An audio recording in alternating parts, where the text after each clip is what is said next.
नमस्कार, शंखनाद न्यूज चॅनलच्या बातमीपत्रात आपल्या सगळ्यांचं स्वागत आहे। सुरुवातीला पाहणार आहोत मुख्य बातम्या।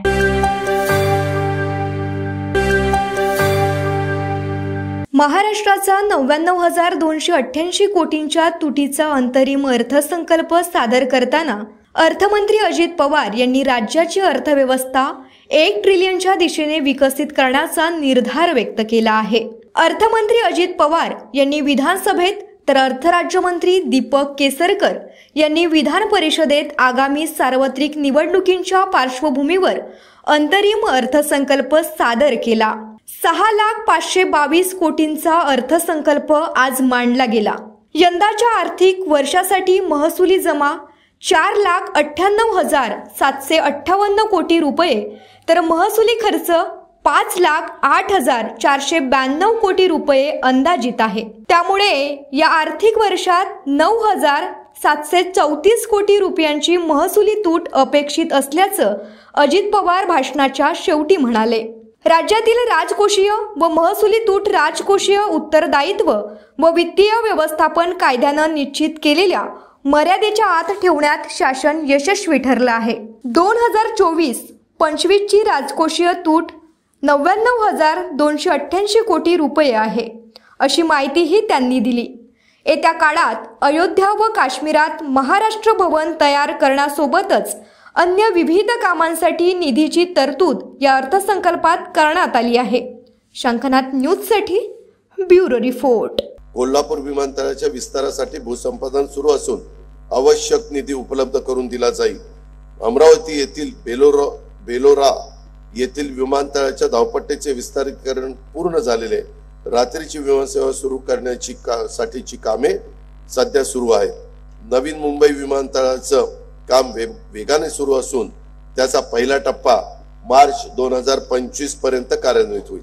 सन 2024-25 या वर्षाच्यासाठी कार्यक्रम खर्चाकरता ग्राम विकास विभागास 9,280 कोटी रुपये, गृह परिवहन बंदरे विभागास 4,094 कोटी रुपये आणि सामान्य प्रशासन विभागास 1,432 कोटी रुपयाचा नियतव्यय प्रस्तावित आहे।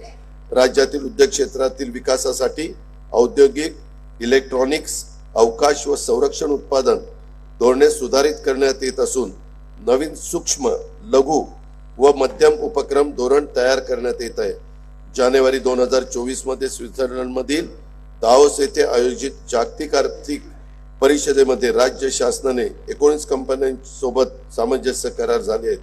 त्याद्वारे 3 लाख कोटीहून अधिक रुपयाची गुंतवणूक आणि सुमारे 2 लाख रोजगार निर्मिती होणार आहे।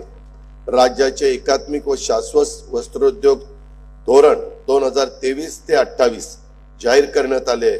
या धोरणांतर्गत प्रथमच अंत्योदय शिधापत्रिकेवर सार्वजनिक वितरण प्रणालीद्वारे एका कुटुंबास 1 साडीचे मोफत वाटप करण्याची कारवाई सुरू आहे।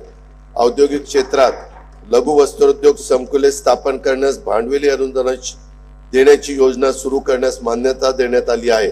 राज्यात 18 लघु वस्त्रोद्योग संकुले स्थापन करण्यात येणार आहे। त्याद्वारे सुमारे 36,000 नवीन रोजगार अपेक्षित आहे।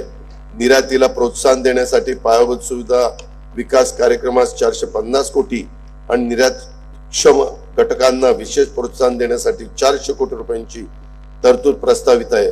निर्यात वाढीसाठी राज्यात 5 इंडस्ट्रियल पार्क तयार करण्यात येत आहे। सामूहिक प्रोत्साहन योजनेतून सुमारे 7,000 कोटी प्रोत्साहन निधी वितरित करण्यात येणार आहे। मुख्यमंत्री रोजगार निर्मिती कार्यक्रमातून 25,000 उद्योग घटक तयार करण्याचे उद्दिष्ट असून त्यातील 30% उद्योजक महिला असतील। या कार्यक्रमातून सुमारे 50,000 नवीन रोजगार निर्माण होणार आहेत। तर हे होतं आजचं बातमीपत्र। पुन्हा भेटूयात पुढच्या बातमीपत्रात। नमस्कार। सर्व प्रकारच्या पाळीव प्राण्यांसाठी अत्यंत गुणकारी इनोटॉक्स पौष्टिक आहार, नैसर्गिक वापरा, केमिकल टाळा। इनोटॉक्स सह रोगराईस आळा घाला। पशुखाद्य टेक्नॉलॉजिकल ऑडिटिव्ह उत्पादनासाठी महाराष्ट्रातील सर्व जिल्हे व तालुक्यात डीलर्स नेमणे आहे। अधिक माहितीसाठी संपर्क करा 8446625542 738777557.